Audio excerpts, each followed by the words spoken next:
হে বন্ধুরা, আমি সুলতান মাহমুদ আইটি দার্শনিকের আরেকটা নতুন ভিডিওতে আপনাকে স্বাগতম জানাচ্ছি।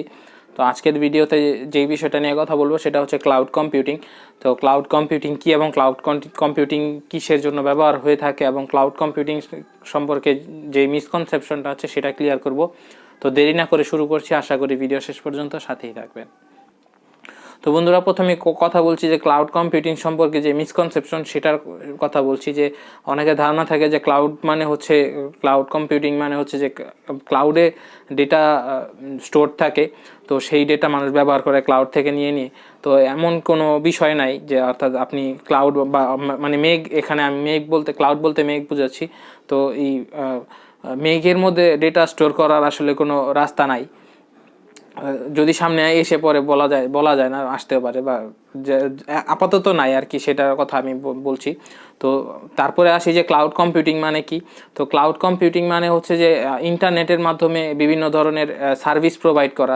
যেমন ধরেন যে আপনার একটা কম্পিউটার আছে বা আপনার একটা স্টোরেজ আছে, অনেক বড় স্টোরেজ, দেখা গেছে 100-200 টেরাবাইটের আপনার একটা স্টোরেজ আছে, সেটা আপনার ব্যবহার করছেন না। আপনার একটা ভালো কম্পিউটার আছে যেটা আপনি ব্যবহার করছেন না, তো সেটা আপনি ক্লাউড প্ল্যাটফর্মের মাধ্যমে আপনি রেন্টে দিতে পারেন, অথবা আপনি নিজেও সেটাকে ইন্টারনেটে হোস্ট করতে পারেন। হোস্ট করে তো সেটাকে দেখা গেছে যে ভাড়া দিতে পারেন।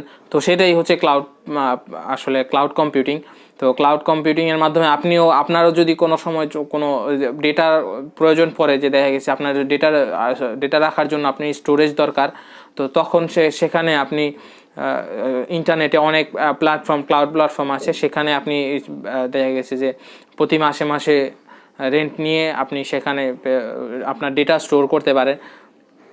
তারপরে আপনার দেখা গেছে যে গুগলের যেমন গুগল ড্রাইভ আছে, তারপরে অ্যাপলের আইক্লাউড আছে।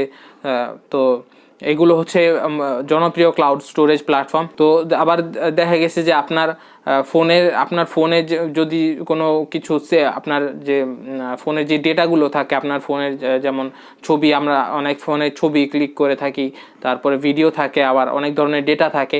তো সেগুলো আবার অনেক সময় আপনার দেখা গেছে যে এক ফোন থেকে আরেক ফোনে নেওয়ার জন্য দেখা গেছে এটা অনেক সময়ের ব্যাপার।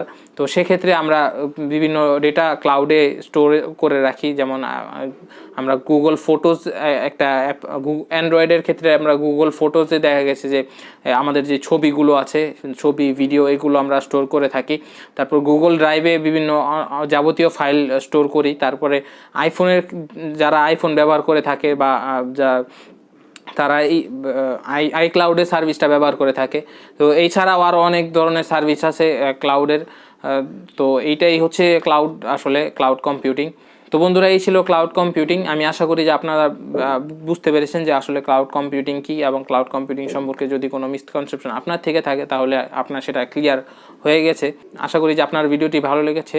যদি ভিডিওটি আপনার ভালো লেগে থাকে তাহলে লাইক এবং শেয়ার করতে ভুলবেন না। আর যদি চ্যানেলটি সাবস্ক্রাইব করে না থাকেন তাহলে চ্যানেলটি অবশ্যই সাবস্ক্রাইব করে নেবেন। আর যদি আপনার কোনো প্রশ্ন বা পরামর্শ থাকে তাহলে সেটা আমাকে নিচে কমেন্ট করে জানাতে পারেন।